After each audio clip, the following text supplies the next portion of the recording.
அத்தை, என்னை மன்னிச்சிருங்க. தப்பா எடுத்துக்காதீங்க. நான் பேசுனதெல்லாம் தப்பு தான். ஏதோ ஒரு கோவத்துல காயத்ரி பேசுனீங்கன்னு பேசிட்டேன். என்னப்பா செய்யறது? நாங்கெல்லாம் இழிச்சவை தானே, பேசத்தானே செய்வீங்க. அம்மா இல்ல திலகா, அத்தை கோபப்படுறது சரிதான். என்னதான் இருந்தாலும் நான் பேசக்கூடாது. அதுக்காக உங்களை ஒதுக்கி வச்சோ இல்ல வேண்டானோ நான் பேசலையே. என் தம்பி பொண்டாட்டிங்கிற உரிமையில தானே பேசினேன். ராஜுவோட மிஸ் கால் பார்த்து என்னமோ இதன் பதறி போய் தானே அவனுக்கு காலில் போன போட்டேன். அத்தை, நான் பேசுனதெல்லாம் தப்பு தான். எனக்கு அவன் தம்பி இல்லையா? நான் எப்படி அவனை ஒதுக்குவேன்? அதுக்கும் மேல அங்க பிரகாஷ் எப்படிலாம் ஃபீல் பண்ணான் தெரியுமா? தயவு செய்து தப்பா எடுத்துக்காதீங்க அத்தை. ஏதோ ஒரு கோவத்துல அப்படிலாம் பேசிட்டேன். ராஜு, நான் பேசுனது தப்பு தான். நீங்க எல்லாரும் மன்னிச்சிருங்க ப்ளீஸ். டேய், காயத்ரி பண விஷயமா அலைஞ்சிட்டு இருந்தா, நானும் அதுக்காக தான் அலைஞ்சிட்டு இருந்தேன். அந்த கோவம் இயலாமை, அதனால தான் அப்படி பேசிட்டேன். டேய், மனசறிஞ்சு நான் எதுவும் பேசலடா. இப்போ ஒன்று கெட்டு போல. அப்பா சொன்ன மாதிரி டிஸ்சார்ஜ் ஆனதும் எல்லாரும் நம்ம வீட்டுக்கே வந்துருங்க. நாம எல்லாரும் ஒன்னா ஒத்துமையா வாழலாம்டா. ஆமாக்கா, எல்லாரும் நம்ம வீட்டுல ஒத்துமையா இருக்கலாம்க்கா. இல்ல சத்யா, அது இப்ப வேண்டாம். என்ன திலகா, எங்க மேல உனக்கு கோவமா? அதான் மன்னிப்பு கேக்குறமே. அத்தை, என்ன இது பெரிய பெரிய வார்த்தையெல்லாம் பேசுறீங்க? உங்களை மன்னிக்கிற அளவுக்கு நான் என்ன பெரிய மனுஷியா? அப்ப ஏன் மேல கோவமா திலகா? சாரிமா. ஐயோ மாமா, எனக்கு யார் மேலயும் கோவம் இல்ல. காயத்ரி அக்கா மேல கூட இல்ல. சரியோ தப்போ அவங்க குத்தி காட்டினது சரிதானே. நான் இவரோட சேர்ந்து வாழ்வேன், நல்லா இருப்போம், அப்பதான் ஜெய்ஹிந்த் விலாஸ்க்கு வருவேன்னு சொல்லி தானே கூட்டிட்டு வந்தேன். அதான் இன்னும் நடக்கலையே. அந்த வார்த்தையை ஒரு சாக்கா வச்சு அதுக்காவது இவர் என்ன நல்லா வச்சு காப்பாத்துவாரு.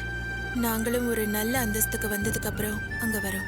என்ன திலகா, நான் ஏதோ ஒரு கோவத்துல அப்படி பேசிட்டேன். இல்ல குமார், திலகா சொல்றதுதான் சரி. நேத்து மருந்து வாங்க காசு இல்லாம நடுத்தல நின்று அழுதண்டா. அப்ப கூட அத்தை தான் அவங்க காதுல போட்டு இந்த கம்மலை வச்சு திலகாக்கு மருந்து வாங்கினாங்க. நான் எதுக்குமே லாய்க்கு இல்லாத ஆள்டா. நான் ஒழுங்கா இருந்து வேலை வெட்டி பார்த்து பணம் சம்பாதிச்சிருந்தேன்னா இன்னைக்கு இப்படி ஒரு நிலைமை வந்திருக்குமா? இல்ல அத்தை தான் கஷ்டப்பட்டுருப்பாங்களா? எல்லாம் என்னால் தான். சேரக்கூடாத ஆளுங்க கூட சேர்ந்து ஜெயிலுக்கு போனதுனால தான் இந்த நிலைமை. பணத்தோட அருமை எனக்கு நெத்த தெரிஞ்சுது. இனி என் பொண்டாட்டியும் என் அத்தையும் நான் நல்லா வச்சு பார்த்துப்பேன். நானும் 4 பேர் போல நல்லா பேர் சொல்றபடி வாழ்வேன். அப்போ நான் உரிமையோட ஜெயின் விலாஸ் வரேன். மாப்ள, அத்தை, மாப்ள, இந்த வார்த்தையை சொன்னதோட மட்டும் இருக்காம நீங்க அப்படியே நடந்துக்கிட்டீங்கன்னா எனக்கு அதுவே போதும் மாப்ள. எனக்கு நம்பிக்கை வந்துருச்சுமா. திலகா, ஆமா அத்தை, நேத்து என்ன சேர்க்கறதுக்கு ஆட்டோ கூட கிடைக்கல. இவர் தான் கையில தூக்கிட்டு வந்தாரு.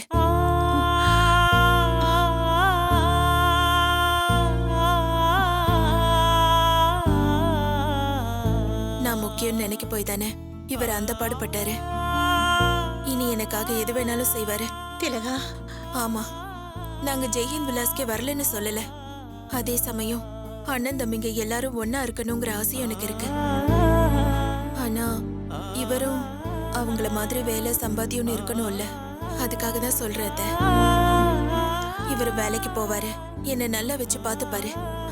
அப்ப நாங்க வரோம்.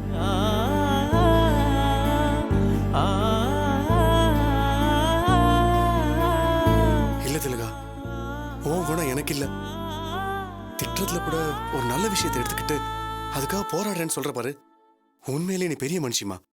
சத்தியமா சொல்றமா, உன்னோட இந்த கம்பீரம் எதுக்கு முன்னாடி தோத்துறக்கூடாது.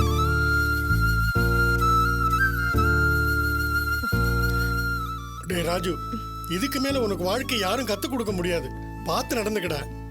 இல்லப்பா, நான் இப்ப புரிஞ்சுக்கிட்டேன்.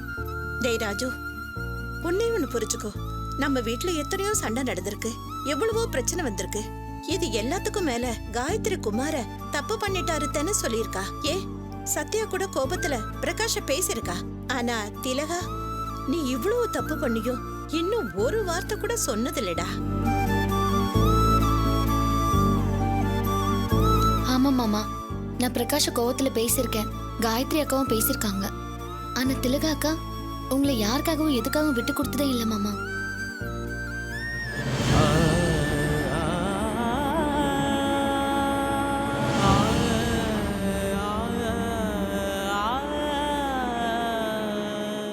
டே ராஜு, திலகா எங்களுக்கு மருமகளா கிடைக்கிறதுக்கு நாங்க கொடுத்து வச்சிருக்கோமோ இல்லையோ, ஆனா அவ உனக்கு பொண்டாட்டியா கிடைக்கிறதுக்கு நீ நிறைய புண்ணியம் பண்ணிருக்கணும்டா.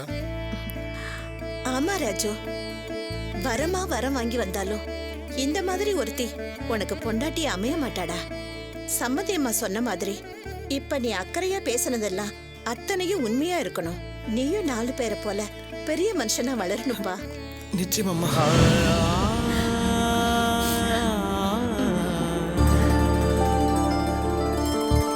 செல்லக்குட்டி, சத்யா இதெல்லாம் எப்போ வாங்கின நீ? எனக்கு கூட இதுக்கு தான் வண்டியில வரும்போது சத்யா இறங்கி நம்ம வீட்டுக்கு போனா போல இருக்கு. அத்தை, அதுக்குதானா? இதெல்லாம் மகாக்காக பிரகாஷ் வாங்கினது.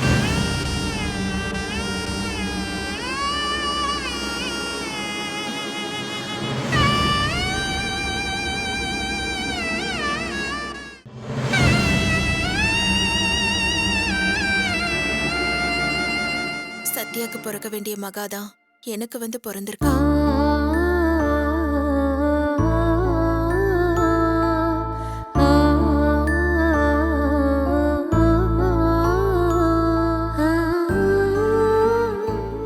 என்னம்மா இது? ஆமாம்மா, பிரகாஷ் மகாக்கு வாங்கினதெல்லாம் நம்ம பாப்பாக்கு சேரட்டும். சத்யா, இங்க நாங்க பேரே வச்சிட்டோம். பேரா சொல்லவே இல்லையே. என்ன பேரு? அம்மா, பேர் முடிவு பண்ணி வச்சிருக்கோம். என்ன பேர் வச்சிருக்கீங்கப்பா? என்ன பேரு? அம்மா, என்ன பேரு? மகாலட்சுமின்னு முடிவு பண்ணிட்டோம் சத்யா.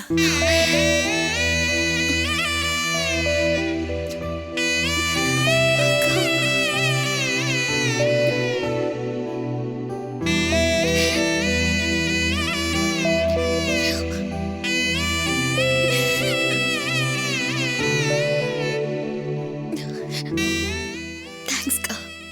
இதுக்கு எதுக்கு தேங்க்ஸ்? நீ தூக்கிட்டு போகணும்னா இப்பவே தூக்கிட்டு போ. இது உன் மகா சத்யா.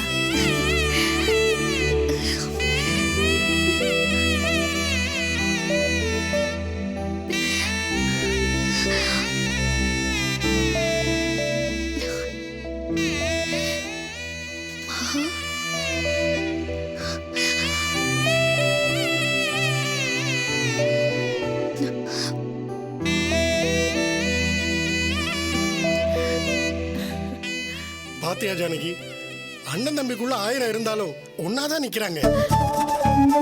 அதுக்கு தானங்க நாம ஆசைப்பட்டோம். அம்மா, குழந்தை பிறந்த உடனே நாங்க முடிவு பண்ணிட்டோமான்னு பேர் வைக்கணும்னு.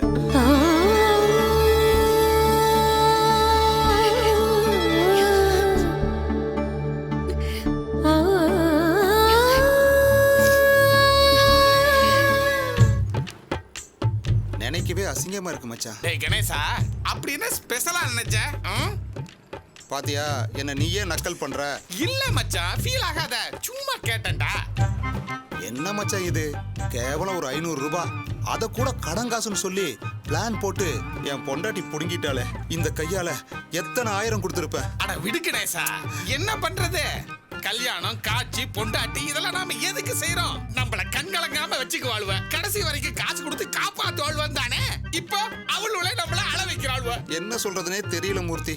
டேய் கணேசா, இதுக்கெல்லாம் விடிவு காலம் வரும், கவலைப்படாத. அண்ணா 2 டீ போடுங்க, நல்லா ஸ்ட்ராங்கா. அண்ணே, அந்த பேப்பர் கொண்டாங்க. என்னடா கணேசா, பேப்பர்லயே விடிவு காலம் வந்துருச்சா? இல்ல, உன் விஷயம் தான் மச்சான். என்னது என் விஷயமா? கணவன் தலையில் கல்லை போட்ட மனைவி, கள்ளக்காதல் விபரீதம். இரு விரிவா படிக்கிறேன். காளிமுத்து வயது 35, இவரது மனைவி சுலோச்சனா வயது 25, இவருக்கும் பக்கத்து வீட்டில் வசித்து வந்த ராஜேஷ் வயது 45 என்பவருக்கும் நாளடைவில் பழக்கம் ஏற்பட்டு அது கள்ளக்காதலாக மாறியது. கள்ளக்காதல் விஷயம் தெரிந்த காளிமுத்து மனைவியை எச்சரித்து வந்தார். இதை பொறுக்காத சுலோச்சனா கணவன் தலையில் கல்லை தூக்கி போட்டு ஏண்டா இப்ப எதுக்குடா என்ன பாக்குற? ஓ மேட்டர் மச்சான். ஐயோ, ஏய் என்ன மச்சான், அப்பத்துல இருந்து ஏன் மேட்டர் சொல்லிட்டு இருக்கற? ஆமா, உன் பொண்டாட்டிக்கும் குமாருக்கும் கள்ளக்காதல்.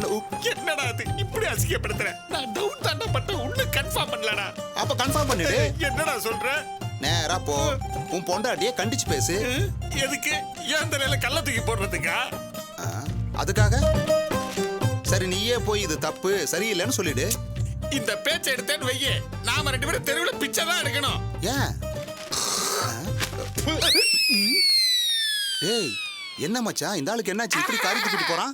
தொண்டையில ஏதாவது பிரச்சனையா இருக்கும். சரி, இப்ப என்ன சொன்ன? உன் பொண்டாட்டி கிட்ட பேசினா நம்ம பிச்சை எடுக்கணுமா? ஆமா, பிச்சை தான் எடுக்கணும். டேய் இது என்னடா கொடுமையா இருக்கு? உன் பொண்டாட்டி தப்பு பண்றா, நீ கண்டிக்கிற, அதுக்கு நான் ஏன்டா பிச்சை எடுக்கணும்? ஆமா மச்சான், அது அப்படித்தான். எனக்கு கனவு வந்துச்சு, அதுல நீ என் கூட சேர்ந்து பிச்சை எடுக்கிற மாதிரி. டேய் ஏன்டா நான் உன் கனவுல வந்து பிச்சை எடுக்கணும்? அண்ணா டீ. இந்தா அதையே தான் நானும் கேக்குறேன். நான் ஏன்டா உன் கனவுல வந்து பிச்சை எடுக்கணும்? அதேதான்டா நானும் கேக்குறேன், நீ ஏன்டா என் கனவுல வந்து பிச்சை எடுத்த? மச்சான் இத பேசி ஆக போறதில்ல. பிச்சை எடுக்கிறாப்புல கனவு வர்ற அளவுக்கு உன் பொண்டாட்டி வச்சிட்டால, அவளை நீ அடக்கிற வழியை பாரு. இப்படியே போனா அப்புறம் அசிங்கம் உனக்கு தான். இல்ல மச்சான், நானும் எவ்வளவோ பண்ணி பார்த்துட்டேன், ஒண்ணும் மசிய மாட்டேங்கிறான். என்னத்த மசியில? அதுக்கெல்லாம் ஒரு நேக்கு போக்கு வேணும்டா. என்னடா சொல்ற கணேசா, இங்க வந்து சொல்லுவா. இப்ப நான் என்ன சொல்றேன்னா, இப்ப என் பொண்டாட்டி எடுத்துக்க. என்னை எவ்வளவு சத்தம் போட்டாலும், ஏன் என்னை அடிச்சாலும் புடிச்சாலும் என்னை விட்டு கொடுக்குறாளா? சகலேன்னு ஒருத்தன் இல்லதான், இருந்தாலும் பார்க்க மாட்டான். ஏன்? அங்கதான் சூட்சுமை இருக்கு. மச்சான் தயவு செஞ்சு ஒண்ணு ஒரு ஆள் எனக்குன்னு மட்டும் சொல்லிடாத. என்ன மூர்த்தி நீ? பொண்டாட்டிய கைக்குள்ள கொண்டு வரணும்னா ஆணழகனா இருக்கணும்னு அவசியம் இல்ல. அப்படின்னு ஒண்ணு இருந்தா ஜட்டிய போட்டுக்கிட்டு உடம்பு முழுக்க எண்ணெயை பூசிக்கிட்டு மூச்சை புடிச்சிட்டு நிக்க வேண்டியதுதான். நான் சொல்றது ஆம்பளையா இருக்கணுங்கிறத பத்தி. அப்ப என்ன ஆம்பளை இல்லன்னு சுத்தி வளைச்சு சொல்றேல்ல? இல்ல, நான் நேரா தானே சொல்றேன். என்ன மச்சான்? பின்ன எதையாவது முழுசா சொல்ல வர்றியா நீ? சரி சொல்லு, ஏதோ முக்கியமான விஷயம் தான் சொல்ல வர, சொல்லு. நல்லா கேட்டுக்க. இப்ப ஏன் பொண்டாட்டி எனக்கு பயந்து இல்ல, ஆனா அடங்கி போறாளே. அட என்ன விடு, இந்த ராஜு அவன் எவ்வளவு பெரிய கேன. ஆனா திலகா அவ என்ன பண்ணாலும் மன்னிச்சு ஏத்துக்குதுல. ஏன்? ஏன்? அதான் விஷயம். அவனுக்கு குழந்தை இருக்கு. இதுக்கெல்லாம் மேல இப்ப ராஜு புதுசா ஒண்ணு ரிலீஸ் பண்ணிருக்கான். என்ன புரியலையா மச்சான்? கல்யாணம் பண்ணி பொண்டாட்டிங்களுக்கு குழந்தைய கொடுத்தாதான் அவனுங்க கொஞ்சம் அடங்குவாளுங்க. நம்ம புருஷனை நாம கோவிச்சுக்கிட்டா அவன் நம்மளை விட்டு போயிடுவான், பிள்ளைங்க தவிக்கும்னு நினைப்பாளுங்க. எங்க கதை வேற, உன் கதை அப்படி இல்லையே. அதுலயும் உன் பொண்டாட்டி சும்மா தளன்னு வயசு பொண்ணு மாதிரி இருக்கா. என்ன மச்சான் இப்படி பேசுற? ஏன் முன்னாடி நீ இப்படி வர்ணிக்கிற? நான் சொல்ல வரதை விட்டுட்டு இப்போ உனக்கு அதான் பிரச்சனையா? வினோதினி இன்னும் ஒரு குழந்தைக்கு அம்மாவாகல, அதான் விஷயம். அதான் உன்னை மதிக்காம குமார மதிக்கிறா, உன்னை விளக்கு மாத்தால அடிக்கிறா. மச்சான் மச்சான் இதுவா பேசுறா, எல்லாரும் பாக்குறானுவ. அதெல்லாம் விடு, இவனுக்கு எல்லாம் ஸ்டாக் இருக்கிற வரைக்கும் தான் துப்புவானுங்க. இப்ப நீ முடிவா என்ன சொல்ல வர? நீ அப்பாவாகணும். என்னடா மச்சான், அதுக்கெல்லாம் நமக்கு எங்க டைம் இருக்குது? மச்சான் அதுக்குல நான் அந்த விஷயத்துல என்ன உன்னை குழந்தை பையன்னு சொல்ல வர்றியா? இதெல்லாம் சாதாரண விஷயம். இத பாரு, உன் பொண்டாட்டிக்கு ஒரு குழந்தையை மட்டும் கொடு, அதுக்கப்புறம் நீ தான் அவளுக்கு ராஜா, அவ உனக்கு அடிமை.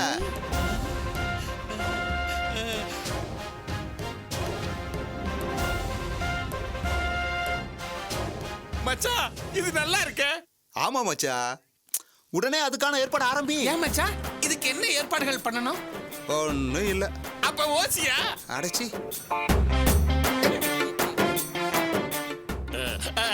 சரி கணேசா, நீ விஷயத்துக்கு வா. நீ அல்வா மல்லிகைப்பூவோட போ, ரொமான்ஸா பாரு, அப்புறம் தானா எல்லாம் நடக்கும். அல்வா மல்லிகைப்பூ. கணேசா இதுக்கு எவ்வளவு அமௌண்ட் செலவாகும்? மல்லிகைப்பூ அல்வா, மல்லிகைப்பூ விலை கூடி போச்சு, அல்வா நல்ல அல்வாவா வாங்கணும். எப்படி ஒரு 1000 ரூபாய் ஆகும். 1000மா? என்னடா கணேசா சொல்ற? இப்ப நான் இருக்கிற நிலைமையில 1000க்கு நான் எங்க போவேன்? அப்ப நான் அப்பா ஆறுது.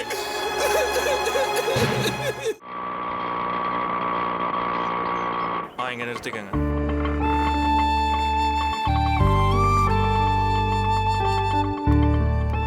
இந்தாங்க வாங்க.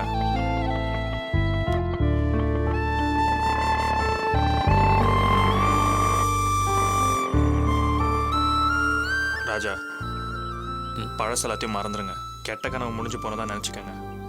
ஆமாங்க, நல்லதே நினைங்க. வாங்க வாங்க.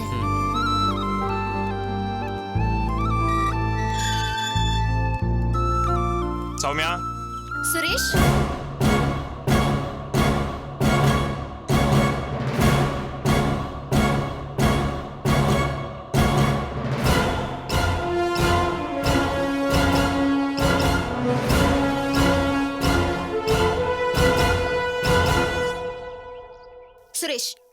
எங்க?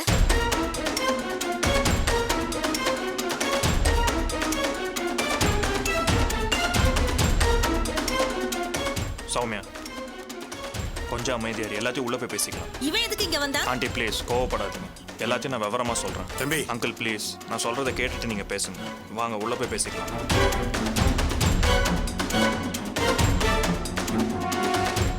வாங்க ராஜா, வாங்க.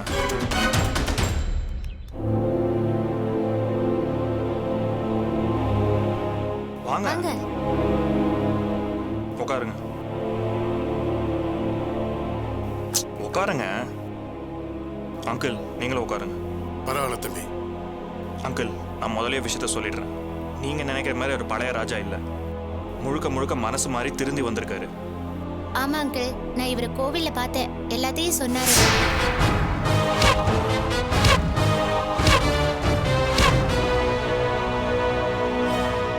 அதுக்கப்புறம் தாரணி வீட்டில் வந்து சொன்னான், முழுசா மனசு மாதிரி ஒரு நல்ல மனுஷனா வந்த ஒருத்தரை நம்ம புரிஞ்சுக்கணும்னு நினைக்கிறேன்.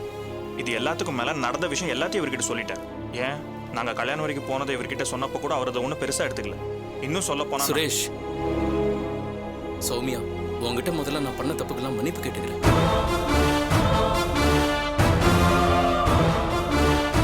என்னை இந்த வீட்டில் அனுமதிக்க மாட்டீங்கன்னு தெரியும். சுரேஷ் கிட்டையும் அதான் சொன்னேன். அதுக்கும் மேல நான் பண்ண தப்பெல்லாம் மன்னிச்சு அதை மன்னிக்க மாட்டீங்கன்னு தெரியும். நான் பண்ண காரியம் அப்படி. மாமா அத்தைன்னு இப்படி உறவு சொல்லி கூப்பிட எனக்கு தகுதி இருக்கான்னு தெரியல. இருந்தாலும் கூப்பிடுறேன். நான் உங்களை அவமரியாதை பண்ணதுக்கெல்லாம் சேர்த்து வச்சு மன்னிப்பு கேட்டுக்கிறேன். என்னை மன்னிச்சிருங்க. இது என்ன இவன் இப்படி நடிக்கிறான்? காட்டு மிராண்டித்தனமா ஒரு குடிகாரனா இதே வாசல்ல வச்சு உங்களை அடிக்க பாஞ்சிருக்கேன். என்னை மன்னிச்சிருங்க. நான் பண்ணதெல்லாம் தப்புதான். இங்க பார், நீ வந்த விஷயத்தை மட்டும் சொல்லு. Aunty please. அங்கிள் இவரை கோயில்ல பார்த்து இவர் இப்ப இருக்கிற மனநிலை தாரணி என்கிட்ட சொன்னப்போ அவரை பார்த்து பேசலாம் தோணுச்சு. அதான் விசாரிச்சு பார்த்தேன். அவர் ஒரு நல்லவனா மாறி ஒரு நல்ல மனுஷனா இருக்காரு. அதான் சௌமியா விஷயத்தை பேசி அவளோட சேர்ந்து வாழணும்னு சொன்னேன். ஆனா அவரு மறுத்தாரு. சௌமியா என்னை எந்த அளவுக்கு நேசிச்சாலோ அந்த அளவுக்கு வெறுக்கிறதுக்கு நான் தான் காரணம், மறுபடியும் வாழ்க்கையில தலையிட விரும்பலன்னு சொன்னாரு.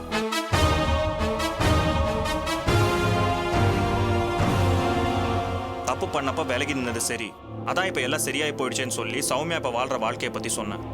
எல்லாத்தையும் அமைதியா கேட்டவர், சௌமியாவோட வாழ்க்கையில எனக்கு எந்த பங்கும் இல்லை, அவ என்னால அடைஞ்ச துயரம் போதும், இதுக்கும் மேல நான் வேணும்னு நினைச்சு நான் இப்ப இருக்கிற நிலைமையை புரிஞ்சுக்கிட்டா காலம் முழுக்க அவளுக்கு ஒரு நல்ல கணவனா ஒரு நல்ல நண்பனா இருப்பேன்னு சொன்னாரு.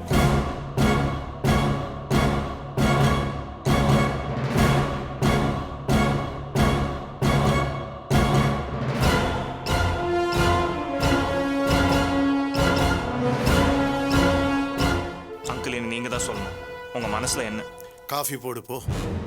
இதுவே இவர் சம்மதத்துக்கு அடையாளம். என்ன என்ன யோசிக்கிற? அது இல்லைங்க. காஃபி போடுன்னு சொன்னேன்ல, போ. சௌமியா நில்லுமா. என்னப்பா? நீ இங்க இருக்கணும்மா.